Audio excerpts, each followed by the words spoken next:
our lead story tonight. An estimated 1,900 people have been killed in Turkey and Syria. This after an earthquake measuring 7.8 on the Richter scale hit South Turkey early this morning. The earthquake was so severe that its impact and jolts were felt as far as Lebanon and Egypt, though Syria was the second country hit the worst after Turkey. These visuals you can see, building collapsing, a runway in southern Turkey actually split in two. Just visuals showing you the extent of the devastation and horror in Turkey and Syria.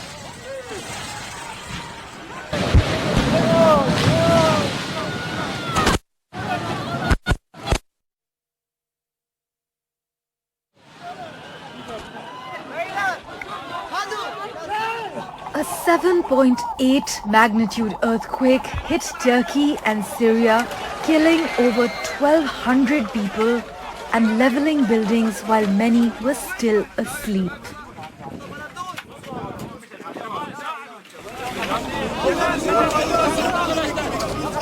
Tremors were also felt as far away as the island of Cyprus and Egypt. The epicenter region is home to millions of refugees, many of whom live in tents and makeshift structures, so this is an absolute nightmare scenario for them. And it's winter. Rescue efforts were hampered by a winter blizzard that covered major roads in ice and snow. This as many buildings in the region have already suffered damage in fighting during Syria's nearly 12-year-long civil war. Turkey lies in one of the world's most active earthquake zones. Back in 1999, more than 17,000 people were killed after a powerful tremor rocked the northwest of the country. The death toll across the region is expected to climb as rescue teams work to find people trapped under collapsed buildings. 7.4 yıkım ortaya koyan bir depremdir. Şu anda bütün valilerimiz görevlerinin başında, jandarma, emniyet, Türk Silahlı Kuvvetleri, AFAD ekiplerimiz, Kızılay ekiplerimiz ve şu anda Türkiye'nin birçok noktasından arama kurtarma ekipleri ilgili bölgelere sevk ediliyor. Turkey's president has said that rescue operations are still underway. Meanwhile, the United States and the United Kingdom have said they are ready to offer assistance to Turkey and Syria, while India is sending search and rescue teams as well as relief material to Turkey. Bharat के 140 करोड़ लोगों की संवेदनाएं सभी भूकंप पीड़ितों के साथ है।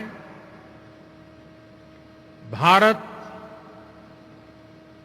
भूकंप पीड़ितों की हर संभव मदद के लिए तत्पर है। This earthquake also comes as the Middle East is experiencing a snowstorm that is expected to continue until Thursday. But while the rescue operations continue in Syria as well as Turkey, the Turkish president is under immense pressure to oversee an effective response to this disaster as he heads to a tightly contested 14th May election. Parmeshwar Bava for NDTV. Our prayers with the people trapped in Turkey and Syria tonight as rescue efforts are on, but hampered, as Parmeshwar pointed out, by the weather and the lack of the huge scale of equipment needed. The other big headline, the rupee was down today by nearly a rupee in a single day. Why did that happen? Sakshi has all the details. The Indian rupee weakened past 82 to the dollar and weakened over 90 paise against the greenback. That's almost 100 paise and a rupee in one session alone. Now, this is the steepest weakness for the currency since March 2022. While the Indian currency also edged towards 82 to the dollar around 3 weeks ago, what's causing this weakness currently? Experts believe the dollar index surging after better than expected US jobs data, with the US unemployment rate at 3.4%, the lowest since 1969, has raised expectations of a Fed rate hike to cool off inflation. Now, consistent foreign fund outflows as much as over 2,000 crores in just the month of February so far have also added to pressure on the Indian rupee. And lastly, how does a weak rupee impact you? Now, primarily a weak rupee means the cost of imports rises and therefore raises rates of goods and adds pressure on domestic inflation. Now, experts feel the Indian currency may continue to witness weakness in the near term due to the surging dollar. For those studying abroad as well, the cost of studying and living rises as the currency depreciates in value against the US dollar. So the rupee and also markets declining over 0.5% today because of the worries over US rate hike. The Sensex sliding 334 points. The Nifty also falling 89 points. Metal shares declined the most today. Also, today the Adani promoters announced that they'll pay $1.1 billion to release pledged shares. The prepayment is in light of recent market volatility, said their statement, and in continuation of the promoters' commitment to reduce the overall promoter leverage backed by Adani listed company shares.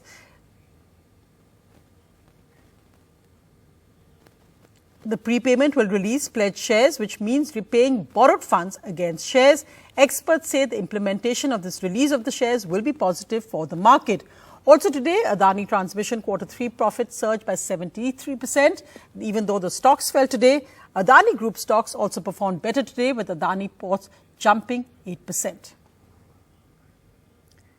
But in Parliament, the opposition continued to make a demand for a discussion on the fallout of the Hindenburg report and the impact on Adani stocks, on what the impact would be on government financial institutions. The government said that the president's address debate must happen first. It is now likely to happen tomorrow. The opposition has agreed to that amid some divide within the opposition.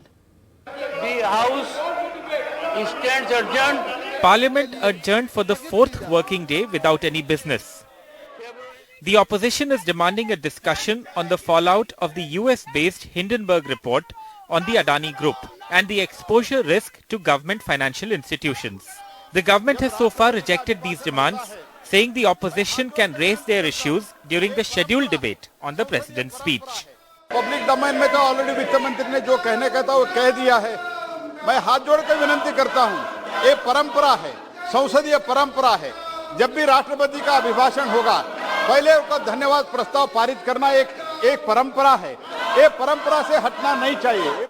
The finance minister, speaking outside Parliament, had said the government was not doing any favours to anyone.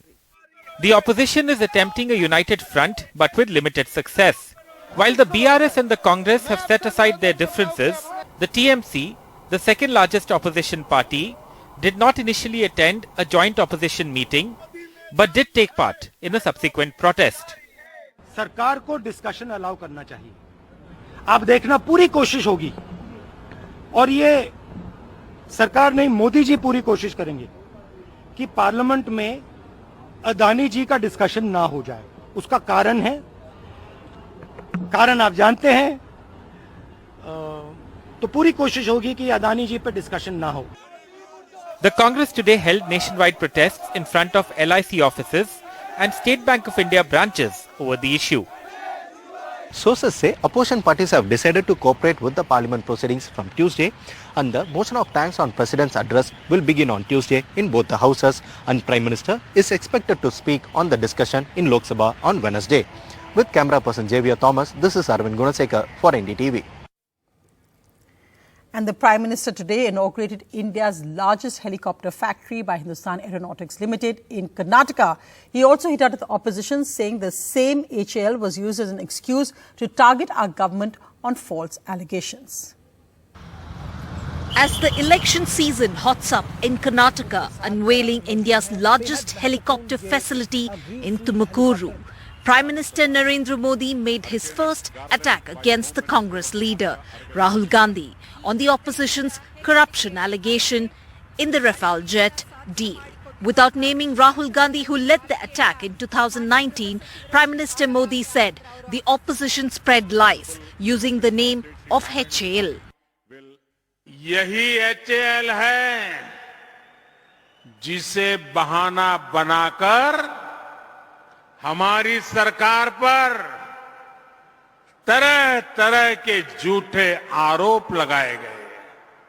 HAL की ये helicopter factory, HAL की बढ़ती ताकत ढेर सारे पुराने झूठों को और झूठे आरोप लगाने वालों का पर्दाफाश कर रही है। Mr. Modi said innovation by HAL was the answer to the corruption allegations levelled against the BJP by the Congress. This is Prime Minister Narendra Modi's third visit in less than a month to Karnataka that's gearing up for 2023 elections in May. The Greenfield helicopter facility will manufacture light utility helicopters and Indian multi-role helicopters. Initially, the factory will produce around 30 helicopters per year and can be enhanced to 60 and then 90 per year in a phased manner. The light utility helicopter is an indigenously designed and developed 3-ton class single-engine multi-purpose utility helicopter with unique features of high maneuverability. Prime Minister Narendra Modi's visit to pole-bound Karnataka comes just days after the appointments of Union Minister for Education Dharmendra Pradhan and BJP Tamil Nadu Party President K. Annamalai as poll in charge as the state goes to polls in 2023 May. Setting an important milestone in the defence and aerospace sector. This particular factory is going to produce at least about 1,000 helicopters in the next 2 decades and provide direct or indirect employment to nearly 6,000 people with a total business generation of 4 lakh crore rupees. In Tumkuru with Kumar, Shrija for NDTV. And a major milestone in indigenous defence production, the first fighter jet to land on the deck of India's indigenous aircraft carrier INS Vikrant is the Made in India Tejas fighter. A surprise move which was announced by the Navy today. So there it is, the Made in India Tejas landing on the Made in India INS Vikrant.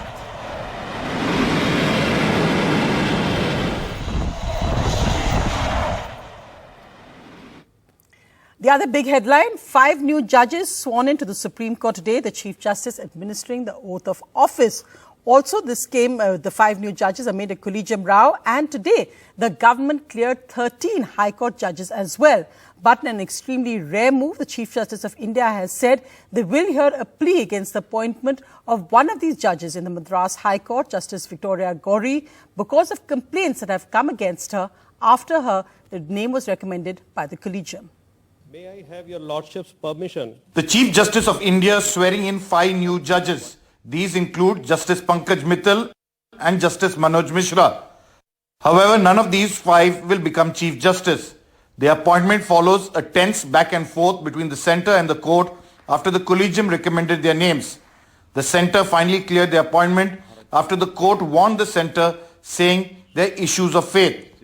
Today, the government cleared 13 names for the High Court, one of which has immediately run into a rare challenge. Especially when the children dance. Victoria Gauri, who was with the BJP till recently, has been appointed today to the Madras High Court. And today itself, Chief Justice Chandrachud agreed to hear a challenge against her appointment tomorrow. This is on a petition by the Madras High Court lawyers against appointing Victoria Gauri as a judge of the Madras High Court for reportedly making hate speeches against minorities. While Gauri's name was one of the 13 cleared today, the government is yet to accept 2 names for the High Courts that the collegium has insisted upon. In New Delhi, Sunil Prabhu, NDTV. Moving now to our special ground report. What's happening on the ground after the crackdown on child marriages in Assam? Teenagers pregnant are now begging for their husband's release. These scenes are coming from the districts or outside police stations where an estimate says at least 2,000 men have been arrested.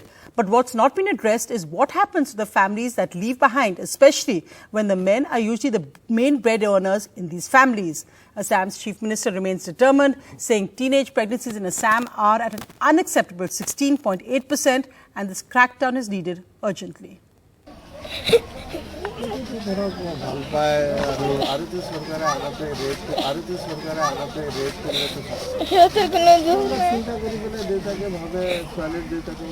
Outside Doboka police station in Assam's Hojai, a teenage pregnant child bride waits anxiously for news of her husband.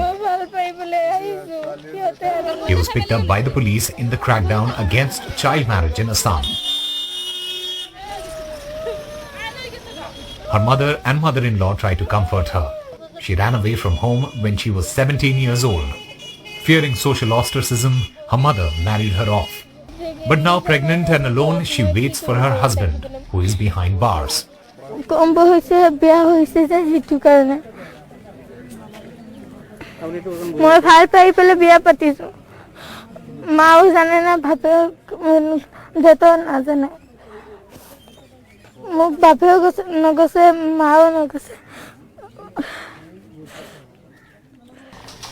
In Duboka's Haldaiti, this mother and her pregnant daughter-in-law are from the Bodo tribe. Hindu by faith, they are in despair as all the men in their family have been arrested.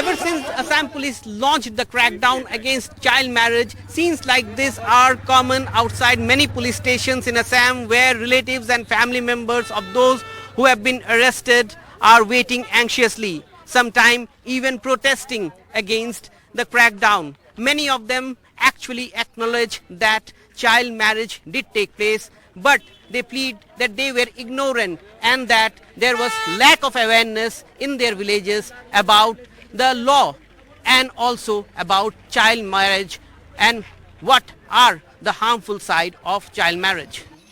People across religious profiles and ethnicity have been put behind bars.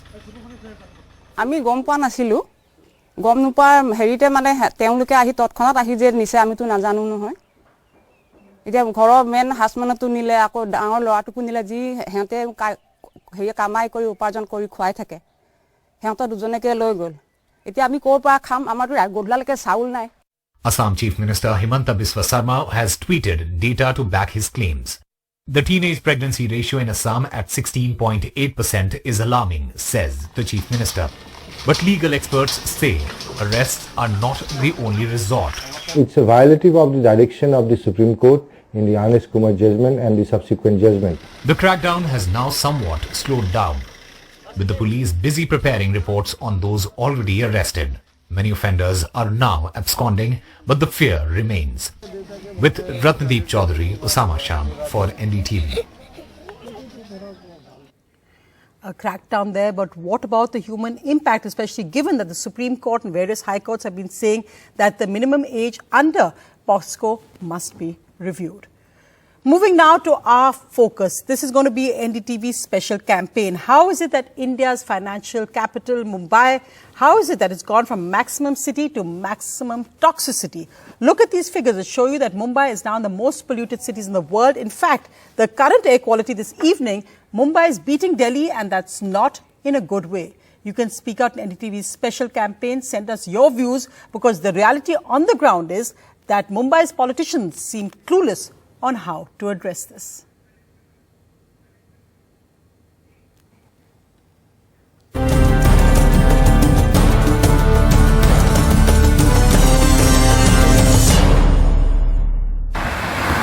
Mumbai's famous landmarks in a hazy blur at 3 p.m. in the afternoon. For 3 months now, India's financial capital has been badly polluted, even more than Delhi in the last 24 hours. Mumbai's air quality index was 259 on Monday, which falls in the poor category. In the last 3 months, the city's pollution levels have been in the poor to very poor category 66 times. That's a big change from the last 2 to 3 years, when the average number of poor to very poor air days in Mumbai were about 28 per year. This is mainly due to the fact that Mumbai has temporarily lost its natural cleansing mechanism, mainly attributed to La Nina, which tend to decline the wind speed and stagnation conditions are there, and those includes mainly the additional sources which has been added, like digging activities, construction activities and all, in addition to industries and other things. The polluted air has affected mostly the elderly and small children this year. Mostly above 60 और 50 और 60 as के patients और adult में, और छोटे बच्चों जो है 5 और 6 साल के बीच में जो रहते हैं, तो ऐसे बच्चों में वायरल इन्फेक्शन, सर्दी, खांसी वगैरह ऐसे हैं, और क्रोनिक ब्रोंकाइटिस है कि और एक्यूट एक्सासर्बेशन जो ब्रोंकियल अस्थमा वगैरह है, तो ऐसे ज़्यादा चांसेस देखने को पेशेंट्स देखने को मिल रहे हैं। Last month, Maharashtra Chief Minister Eknath Shinde directed the BMC to install air purifiers in the city. Former Environment Minister Aditya Thackeray has called this an absolute waste of public money. The BMC is one of India's richest civic bodies and has allocated just 25 crore rupees to tackle air pollution. The budget does speak about it. It's not just speaking about greening ourselves. It's not speaking about transitioning into from fossil fuel to renewable. It's also talking about waste management. At a time when Mumbai's air quality is in poor category, neither does the state government or the BMC have a dedicated environment minister. While the people are facing a lot of issues, it seems that this is not a political issue for several politicians. In Mumbai, with camera person Rajendra Dayalkar, Sohit Mishra, NDTV.